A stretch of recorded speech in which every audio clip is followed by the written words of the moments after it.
The war between the United States, Israel, and Iran continues to escalate overnight, with new strikes, retaliatory attacks, and growing regional fallout. Iran says its Revolutionary Guard has launched the 19th wave of attacks under its operation called True Promise 4. According to Iranian media, the latest barrage included missiles, drones targeting Israel, and US bases across the region.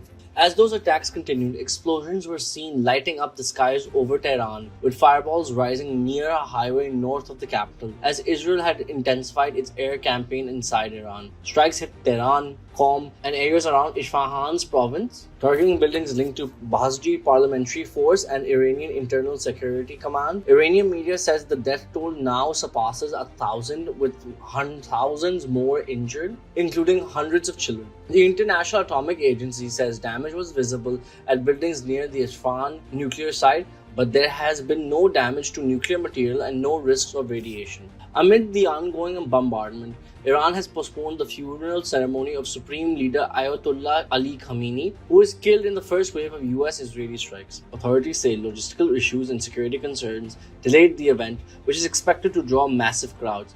At the same time, Iran's political leadership is moving to choose a new supreme leader. Senior clerk Ahmed Khatami says a decision could come soon, with reports suggesting Mojtaba Khamenei is the leading candidate. Israel's defense minister has already warned that whoever replaces Khamenei could also become a target if they continue Iran's confrontation with Israel and the United States. US President Donald Trump said the Iranian leadership is now in disarray and suggested the war could continue for several weeks. But in Washington, the war is also triggering political debate. The US Senate rejected a resolution that sought to limit Trump's ability to wage war against Iran, with the vote largely split along party lines. Supporters of the measure argued that Congress, not the president, has the constitutional authority to authorize war.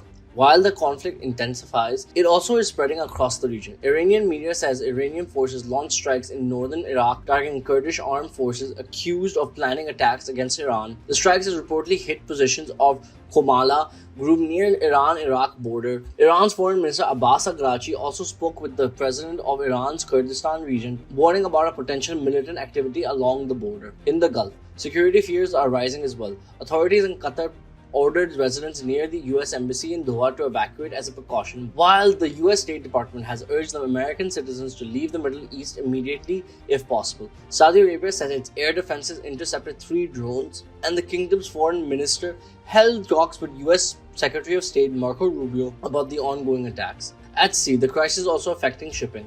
A tanker near Kuwait reported a large explosion and oil leaking into the water after a suspected attack, though all crew members were reported safe. Further east, the US military says it torpedoed an Iranian naval vessel in the Indian Ocean near Sri Lanka, killing dozens on board. The war is now also reaching NATO territory. Air defenses in Turkey intercepted an Iranian ballistic missile over the eastern Mediterranean, although the Pentagon says it does not expect the incident to draw the alliance directly into the war. Meanwhile, fighting is intensifying along Israel's northern front.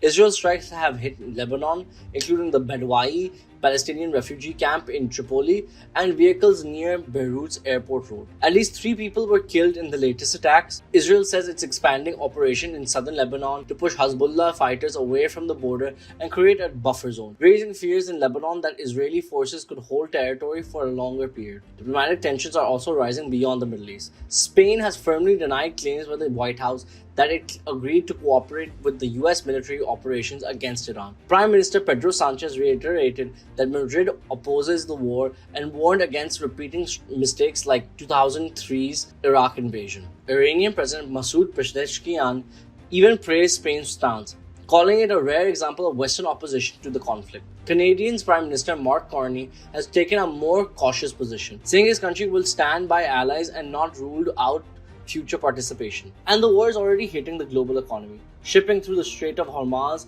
has slowed dramatically after Iran warned it could close the route. Tankers are now avoiding the passage, threatening global oil and gas supplies. The impact could extend far beyond energy markets. South Korea lawmakers say the country's chip industry is worried that a prolonged conflict could delay AI data centers projects in the Middle East and disrupt supplies of key chip-making materials. So 5 days into the war, the conflict is expanding across multiple fronts: military, political, and economic, with no clear sign yet of when it may end.